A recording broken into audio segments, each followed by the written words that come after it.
Greetings, my Israelite brothers and sisters, heirs, joint heirs, adopted, grafted, natural, spiritual, however you may come. Want to say hello to everybody. Just a quick car cam on the Feast of Trumpets. Feast of Trumpets is coming up in about 4 weeks, in about 7 weeks. It's at the end of the month of September. So just wanted to kind of get your mind going in that direction. We should not wait till the Feast of Trumpets to learn about the Feast of Trumpets. So in about 3 weeks from now, the last 4 weeks leading up to the Feast of Trumpets, I'm going to talk about it. But I'm going to give you a head start. I want you to read the story regarding the walls of Jericho. Just start reading that, get yourself familiar with it. Read the story in its entirety. That's going to be very important. And just in your spare time here and there, because in 4 weeks we're going to start talking about the Feast of Trumpets, but I'd rather for you to be already familiar with that story pertaining to the walls of Jericho. The walls of Jericho has a lot to do with the Feast of Trumpets. Okay, we're going to share some things in there because it's what kicks it off. Also want to drop this note to you. The Feast of Trumpets is not the New Year. It's not the New Year. The Khazar Jews teach that. It's not the New Year, okay? Just remember that. Mega Old School, how you doing? I think I also saw Miss Veronica Brown. How are you doing? Quiana, how you doing? While y'all in the chat room, don't like button. Okay. So let me get back on the Feast of Trumpets 2019. I do know that the Feast of Trumpets this year would be on a Monday. I think, so I normally started the sundown before, which is going to be September the 30th, which I believe is a Sunday. I'll look on the calendar and check that out, in a later date. But that sundown, on that Sunday to sundown Monday. Sundown Sunday to sundown Monday is when the Feast of Trumpets is. That Monday will be a Sabbath. Okay? So we're going to be discussing that and talking about that. Okay? So it's the Feast of Trumpets, and that's when it will be. It's always good to know so that if you wanted to take off from work, you could put the request in now. You can tune in to Bethel on this channel because I'm going to be teaching that day. I'll be kind of taking my time and teaching from the pour down board, and kind of giving you a good understanding of what Feast of Trumpets is all about. But more importantly, it is not the New Year. Do not follow that. That's the Messianic teaching. When I mean Messianic, that's what the Messianic Khazar Jews teach. It's not New Year's. It's nowhere in the scriptures where it tells you that that is a New Year's. You also will see the word Rosh Hashanah. Okay, so that's not scripture. There's no biblical. That's not even in in their Hebrew Bible. It's not written that way. So don't go for that. Don't follow that. Year is always the first month of the year.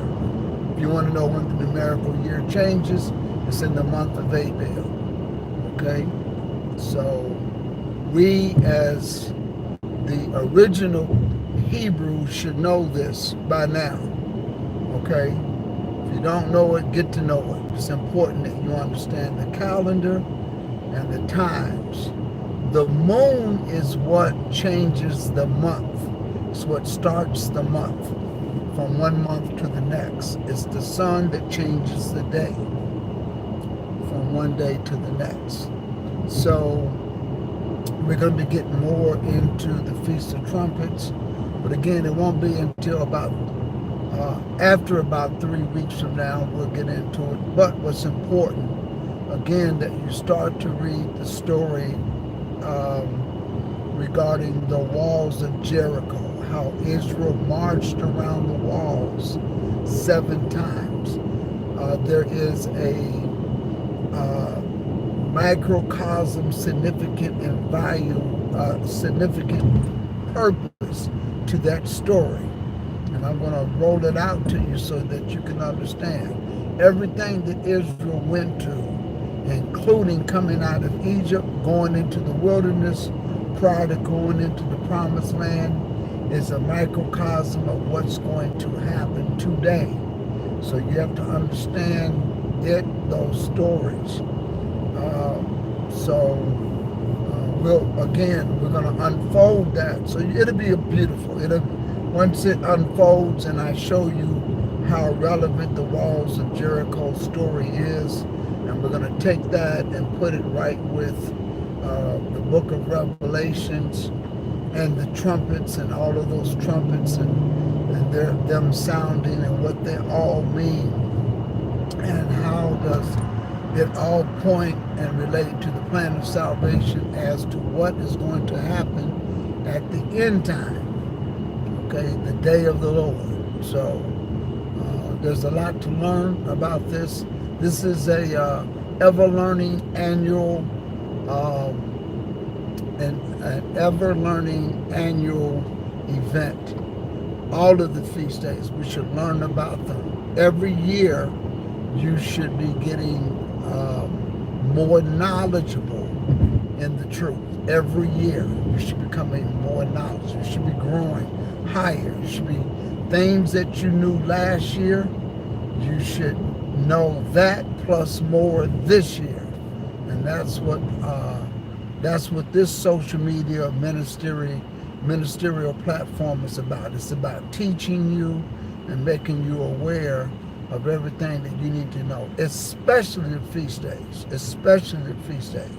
because the feast days is the plan to salvation, okay? It lets you know when you will be born again, okay? Right now, we're just on the road. We have been baptized, but we're not born again yet. We're on the road to salvation. We'll be born again when this flesh becomes spirit. Remember, he told Nicodemus, you must be born of the water and of the Spirit. Right now, we're just on the road. Baptism is a marital covenant agreement that we enter into with the Most High. So we have a lot to learn and a lot to unfold, and there's a lot to get. So we're going to do the best that we can to make sure that you're quite educated and aware, okay? A lot of people getting caught up with the politics. I'm one of them. I've been getting caught up with it, the debates. And the reason is because I understand what's happening, and you can see everything leading to the sound of the trumpets. You can see it. Russia is getting its house in order, and we see America taking a backstage, a back seat. And if you watch the debates, you'll see it taking a back seat. It is. So whether, it doesn't matter which political party gets elected in 2020, both Republicans and Democrats want to bring the soldiers back home. And I'm not saying that's a bad thing or a good thing. I'm just giving you facts as to what they do. And that's going to leave the Middle East. When they want to bring people back home, that's going to leave the Middle East uh, a little vulnerable. And you can see America breaking its commitment with a lot of the allies in the Middle East because they want the troops there, but the casualties um, are far more um, expensive, as well as the cost of war is far more expensive than what America and the politicians feel that when they weigh it, do they maintain an ally, or do they bring the troops home and save some of those trillions of dollars that they're spending? And it sounds as if both sides wants to bring the troops home and save those trillions and trillions of dollars and use them for other things domestically. I listened to the debate a few nights ago, about a week ago, and they was asking each of the Democratic candidates on their platform, um, what would you do, or would you bring the troops home? They all said yes. So, uh, and then when you listen to the president, of course, he gets criticized by the Democrats in the media, that's been CNN and MSNBC, for saying he's going to bring the troops home. So, there's a lot of two-faced, what we call fork-tongue talking going on. It's amazing. I look at it and I laugh at it. Last night I was sitting there and I was watching Fox News, then I switch over to CNN News. I just go back and forth. And you can have the same um, situation, but both Fox News, which is a Republican channel, and CNN, which is a Democratic channel, they got different perspectives on the views as to what happened. But a lot's going on. Just like over the weekend, over this past weekend, you had two mass shootings, and nobody's talking about, very little talk as to what went on in Chicago over the weekend. Over a series of 2 days, 56 people were shot. It was so bad that the hospitals, one of the hospitals had to just say, we're not taking any more people that comes in the ambulance. Because they was just overwhelmed. And CNN had that much to say about it. Fox had that much to say about it. And the reason is because there's some Republican politicians in Chicago. So it's just amazing. It's a lot of fork tongue. And, you can see the fork tongue of the issues that's going on, and backstabbing. It's amazing. So I watch it because I understand politics.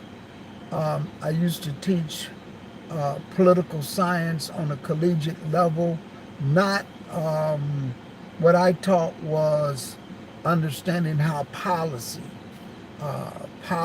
were made and how Congress worked. So it was a very entry level of political science. And it was a class called Policy Making on a local, state, and federal government level. So we taught how Congress worked, which is the House of Representatives, and Congress is also the Senate.